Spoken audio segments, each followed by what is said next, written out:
Hi, and welcome back to another episode of Absolutely the Truth with Chantal from the Rora Project. When brave isn't loud, a school morning meltdown with my daughter.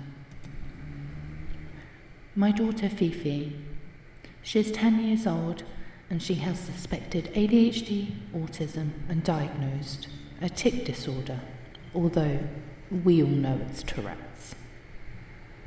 And most days she manages in mainstream with reasonable adjustment. But this day was different. This isn't a story about defiance, it's not about bad behaviour, it's about fear, it's about overload, it's about what happens when a child who usually keeps everything inside suddenly can't anymore. If you're a parent of a neurodivergent child, I think you'll recognise this moment. If you're a teacher or someone who works with children, I hope this gives you a window into what's really happening beneath the surface. This morning felt normal at first. Breakfast ate, teeth brushed, uniform on, bag packed, nothing unusual. But when we got to school, everything changed. Fifi stood at the classroom door. Her back was turned to the teacher, her face was buried into my jumper. Tears streaming down her face. Not loud, not dramatic, just completely broken. She kept saying one thing over, I don't want to go in, I don't want to go in. No tantrum, no shouting, no explosive meltdown, just total shutdown. Now this is important. Fifi internalises her feelings. She doesn't explode. She implodes.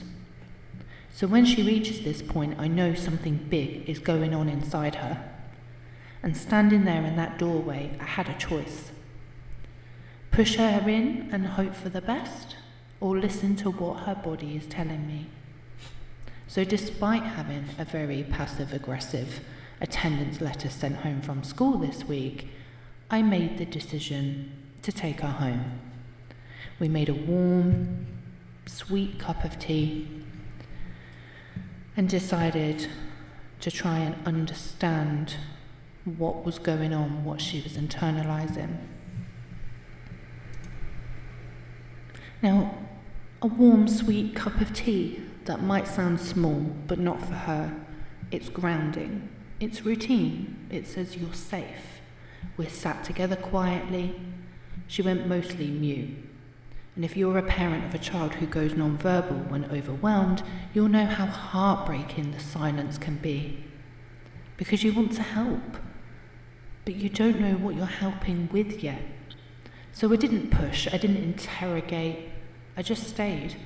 And slowly, piece by piece, we broke it down. Not why are you upset, what felt scary, what felt too much, what changed today. Eventually, she managed to explain. There were 2 year groups combined in the hall for an RE lesson. To most children, that sounds minor.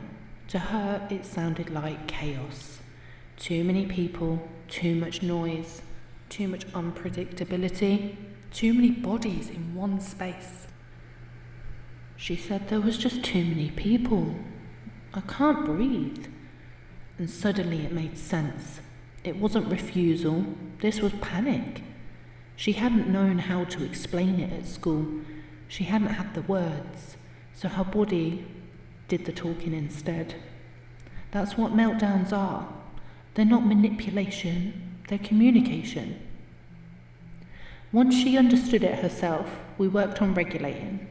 Breathing, warm drink, sitting close, letting her nervous system settle.